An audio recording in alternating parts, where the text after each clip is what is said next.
നമസ്കാരം. എല്ലാവർക്കും എൻ്റെ യൂട്യൂബ് ചാനലായ ലുക്കാറ്റ് ചാനലിലേക്ക് സ്വാഗതം. ഇന്ന് നമ്മൾ നോക്കാൻ പോകുന്നത് ഇബ്രാഹിം നബി അലൈഹി ഇസ്ലാമിൻ്റെ ചരിത്രത്തിൻ്റെ ബാക്കി ഭാഗമാണ്. ഇപ്പോൾ ഇബ്രാഹിം നബി അലൈഹി സ്വലാം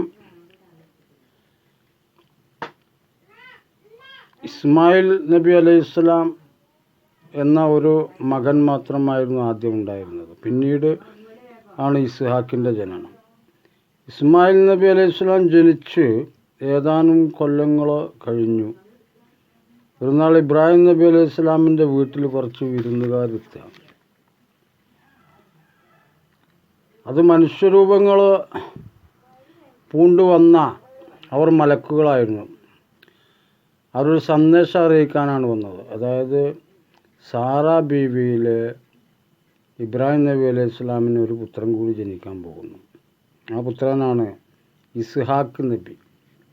ഈ ഇസ്ഹാക്ക് നബി വളർന്നു വലുതായതിനു ശേഷം അള്ളാഹു അദ്ദേഹത്തെ പലസ്തീൻ ഭാഗത്ത് നബിയായി നിയോഗിച്ചു. ഇബ്രാഹിം നബിയുടെ മകനെ. ഇങ്ങനെ ഇസ്ഹാക്കിൻ്റെ മകനായിട്ട് ജനിക്കുന്ന ആരാച്ചാൽ യാക്കൂബ് നബി അലൈഹി സ്വലാമാണ്. യാക്കൂബ് നബി അലൈഹി സ്വലാമിന് ഇസ്രായേൽ എന്നും പേരുണ്ട്.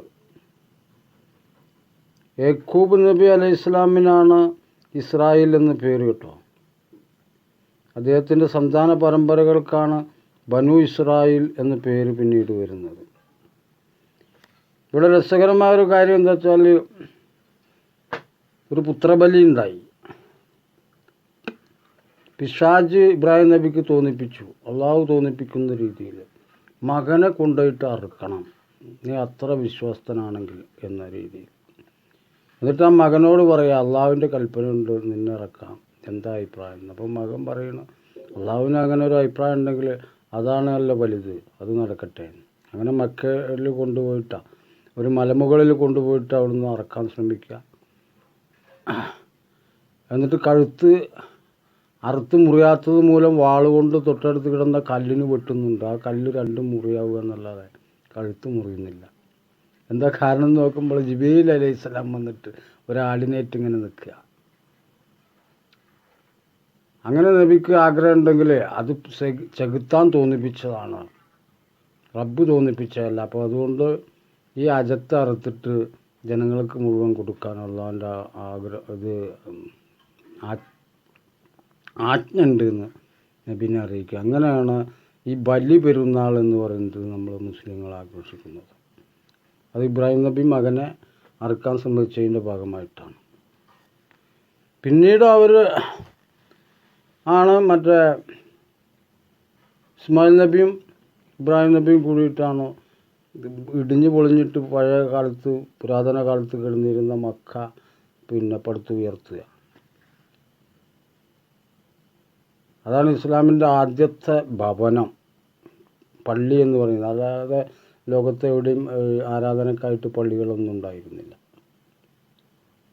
സാറാ ബീവിയിലാണല്ലോ ഇസ്ഹാക്ക് നബി ജനിച്ചത്. അവർ അങ്ങ് ഇവിടെ പോയിട്ട് ഫലസ്തീനിൽ നബിയായിട്ട് നിയോഗിക്കുകയും ചെയ്തു.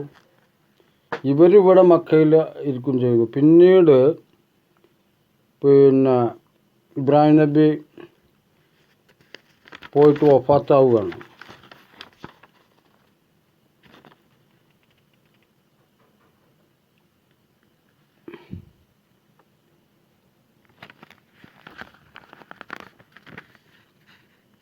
ഫലസ്തീനിൽ തന്നെ തിരിച്ചു പോവുകയും അവിടെ വെച്ചിട്ട് അദ്ദേഹം ഇഹലോകവാസം പെടുകയും ചെയ്തു. അങ്ങനെ അതാണ് ഇസ്രായേലികളുമായിട്ടുള്ള ഇസ്ലാമികൾക്കുള്ള ബന്ധം എന്ന് പറയുന്നത്. ഇസ്രായേലികളെന്ന് പറയുന്നത് ഈ മുസ്ലിങ്ങൾ തന്നെയാണ്. തന്നെയുമല്ല, ഈ സംശയത്തിന് വഴിവെക്കുന്ന ഇസ്രായേൽ എന്ന പേര് യാക്കൂബ് നബിക്ക് ഉണ്ട് താനും. അങ്ങനെ ഒരുപാട് കൺഫ്യൂഷനുള്ളൊരു ഭാഗമാണത്. എന്തായാലും ശരി, അങ്ങനെ മക്കയിലും ധാരാളം ആളുകൾ വന്നു ചേരുകയും ആ വംശകുലത്തിൽ നിന്നാണ് റസൂൽ ഉണ്ടാകുന്നത്. അപ്പോൾ ചില ക്രിസ്ത്യാനികൾ പറയും റസൂലുള്ളാഹി സ്വല്ലല്ലാഹു അലൈഹി വസല്ലം തങ്ങൾക്ക് പഴയ കാലത്ത് നബിമാരുമായിട്ടൊന്നും യാതൊരു ബന്ധവുമില്ല, അപ്പോൾ അവർ സ്വയം പറഞ്ഞുണ്ടാക്കണമെന്ന്. അങ്ങനെയല്ല, അത് താവയായിട്ട് വരുന്ന ഓരോ ഗോത്രത്തിൻ്റെ നിന്ന് നമ്മൾ ഒരു സ്ത്രീയെ വിവാഹം കഴിക്കുമ്പോൾ ആ ചോരബന്ധമാണ് കാണിക്കുന്നത്. അപ്പോൾ പഴയ നബിമാരുമായിട്ട് റസൂലുള്ളാഹി സ്വല്ലല്ലാഹു അലൈഹി വസല്ലം തങ്ങൾക്കുള്ള ബന്ധം നമ്മൾക്ക് ഒരിക്കലും തന്നെ നിഷേധിക്കാൻ സാധ്യമല്ല. അങ്ങനെ നിഷേധിച്ചോ മുസ്ലിമുമല്ല. അപ്പോൾ ഇബ്രാഹിം നബി അലൈഹി ഇസ്ലാമിൻ്റെ സന്താന പരമ്പരയിൽ പെട്ട അറബികൾ കഅബയിൽ പോലും വിഗ്രഹങ്ങൾ പ്രതിഷ്ഠിച്ചിട്ട് പിന്നെ ആ മഹാൻ്റെ മാതൃക കളഞ്ഞു കുളിക്കുന്നുണ്ട്. ഒരുപാട് കാലം കഴിയുന്നുണ്ട് ഇതിൻ്റെ ഇടയ്ക്ക്. ഇസ്മായിൽ നബി അലൈഹി ഇസ്ലാമിൻ്റെയും ഇബ്രാഹിം നബി അലൈഹി ഇസ്ലാമിൻ്റെയും വിഗ്രഹങ്ങൾ ഉണ്ടാക്കിയിട്ട് കഅബയിൽ സ്ഥാപിച്ചിരുന്നു. ഇനി മറ്റുള്ള കഥയിലൊക്കെ വായിക്കുമ്പോൾ നമുക്ക് വ്യക്തമായിട്ട് അത് മനസ്സിലാവും. അദ്ദേഹത്തിന് തന്നെ മറ്റൊരു സന്താന പരമ്പരയാണ് ബനു ഇസ്രായേൽ ഗോത്രക്കാർ. ജൂതന്മാരും ക്രിസ്ത്യാനികളുമായിട്ട് വഴിപിരിഞ്ഞിട്ട് ഇവർ ആകെ പിന്നെ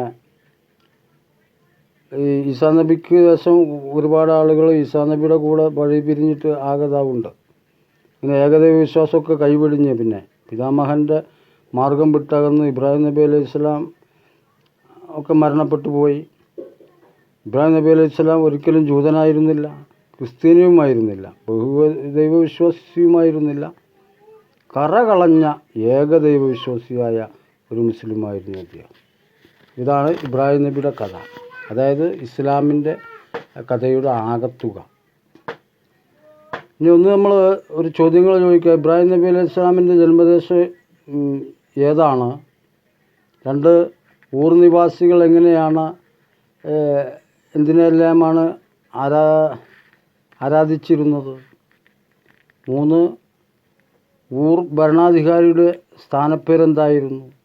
4 വിഗ്രഹാരാധനയോടുള്ള വിരോധം ഇബ്രാഹിം നബി എങ്ങനെയെല്ലാമാണ് പ്രകടിപ്പിച്ചത്? ഒരു സംഭവം മനസ്സിലാക്കുക. ഇബ്രാഹിം നബി അലൈഹി ഇസ്ലാമിന് നേരിടേണ്ടി വരുന്ന 3 പ്രധാന പരീക്ഷണങ്ങൾ പറയുക. ഇബ്രാഹിം നബി അലൈഹി ഇസ്ലാമിൻ്റെ കുടുംബം, അതുപോലെ കഅബ, ഹജ്ജ്, ഭൂപടത്തിൽ പറയുന്ന സ്ഥലങ്ങളൊക്കെ ഒന്ന് തിരിച്ചറിയുക. Iraq, Syria, Palestine, Egypt, Mecca. മനസ്സിലായില്ലേ? Iraq, Syria, Palestine, Egypt, Mecca. ഇവിടെയൊക്കെ നമ്മൾക്ക് അധികാരപ്പെട്ട, അതായത് ഒരു മുസ്ലിമിനും വിശ്വസിച്ചിരിക്കേണ്ട സ്ഥലങ്ങളാണിതെല്ലാം. അപ്പോൾ മക്ക ആരുണ്ടാക്കി, എങ്ങനെ ഉണ്ടാക്കി എന്നുള്ളതിൽ തർക്കങ്ങളൊക്കെ അവസാനിച്ചില്ലേ? ഇപ്പോൾ ഇബ്രാഹിം നബിയുടെ കഥ പറഞ്ഞ് അവസാനിക്കുന്നതോട് കൂടിയിട്ട് നമ്മൾ ഈ ഭാഗം ക്ലിയർ ചെയ്യുകയാണ്. ഇനി അടുത്ത നബിമാരെക്കുറിച്ച് നമ്മൾ അടുത്ത ഓരോ കണ്ടൻറ്റിൽ നമുക്ക് വിശദമായി പരിശോധിക്കാം. അതുവരെ എല്ലാവർക്കും നന്ദി, നമസ്കാരം. എല്ലാവരും ലൈക്ക് ചെയ്യുക, അതുപോലെ സബ്സ്ക്രൈബ് ചെയ്യുക എന്ന് പറഞ്ഞുകൊണ്ട് നിർത്തട്ടെ.